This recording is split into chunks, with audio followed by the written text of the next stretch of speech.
காக்கிறவள் உத்தவளே, புவனம் 14ஐயும் உத்தவண்ணம் காத்தவளே என்று சொல்வார்கள்.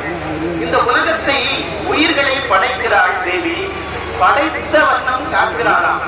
அந்த படைத்த வண்ணம் காப்பதற்கு தன்னுடைய கணவனை பார்த்து கேட்கிறாள், இந்த உயிர்கள் எல்லாம் படைத்து காக்கிறாயே பெருமானே, அரிய பொருளை அவிநாசியப்பா, நான் என்னுடைய குழந்தைகளுக்கெல்லாம் உணவு கொடுக்க வேண்டும், மேகத்திற்கு ஊட்டமாக இருந்து மழை பெய்விக்க வேண்டும், அன்னத்திற்கு வித்தாக இருந்து பயிர்களை எல்லாம் வளர்க்க வேண்டும், அந்த அற்புதத்தை நீ செய்வதற்கு எனக்கு அருள் புரிய வேண்டும் என்று சொன்னபோது, நீ கவலைப்படாதே தேவி, உலகம் முழுவதும் அறங்களை செய்வதற்கு ஐயன் அளந்தபடி இருநாளை கொண்டு அண்டமெல்லாம் உரிய அறம் செய்கிறாய் நீ.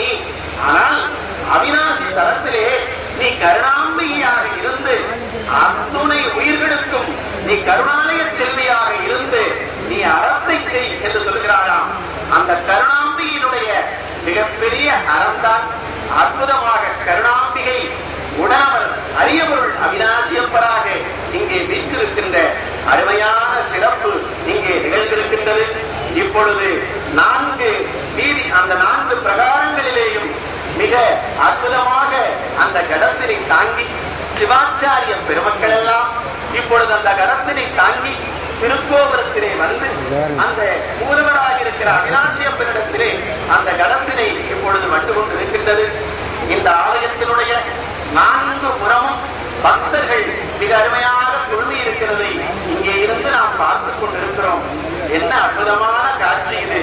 அந்த பரங்கருணையாளனுக்கு எவ்வளவு சிறப்பு தெரியுமா?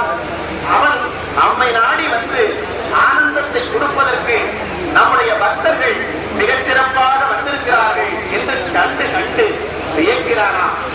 இந்த கருணாலய செல்வியாக இருக்கின்ற அந்த அற்புதத்தை படைத்திருக்கின்ற அரிய பொருளுடைய கும்பாபிஷேக திருக்குட நீராட்டு பெருவிழா இன்னும் சற்று நேரத்தில் 9 மணிக்கு மேல் மிக அருமையாக நடைபெற இருக்கின்றது. இந்த கும்பாபிஷேகத்தினுடைய மகத்துவத்தை நாம் அறிந்து கொள்ள வேண்டும். 12 வருடங்களுக்கு ஒருமுறை நடக்கின்ற அந்த கும்பாபிஷேகத்தை பார்த்தோம் என்று சொன்னால் 12 ஆண்டு காலம் வழிபட்ட பயன் நமக்கு இறைவன் கொடுக்கிறார். வேதங்களும் உபநிடங்களும் என்ன சொல்லுகின்றன?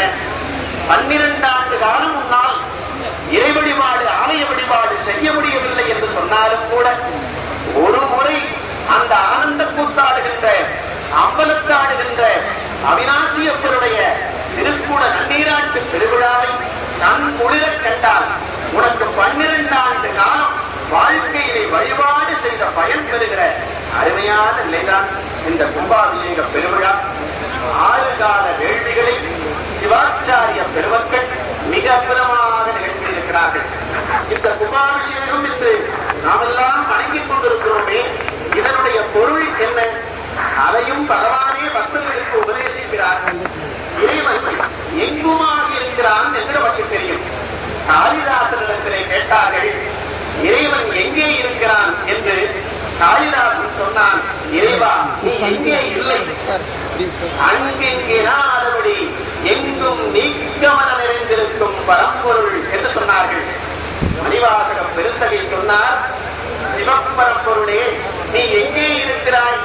வானாகி மண்ணாகி வழியாகி ஊனாகி உயிராகி உண்மையுமாய் இன்மையுமாய் தான் என்ற அவரவரை முத்தாட்டு வானாகி நின்றாயே என்று சொல்கிறார்.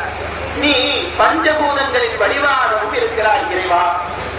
இறைவன் கைலை மலையிலே இருக்கிறான், அங்கே இருக்கிற இமாலயத்திலே இருக்கிறான், எங்கும் நீக்கமர நிறைந்திருக்கிறான்.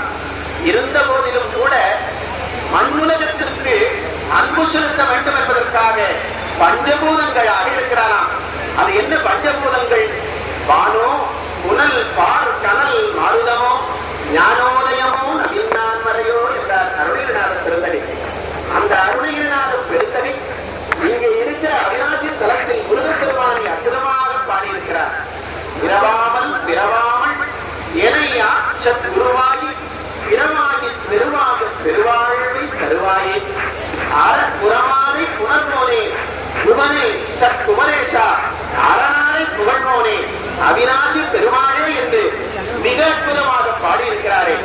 அது பஞ்சபூதங்களாக இறைவன் இருக்கிறான்.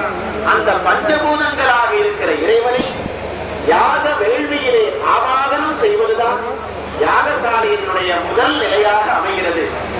பிரபஞ்சம் முழுவதும் இருக்கின்ற அந்த இறை பரம்பொருளை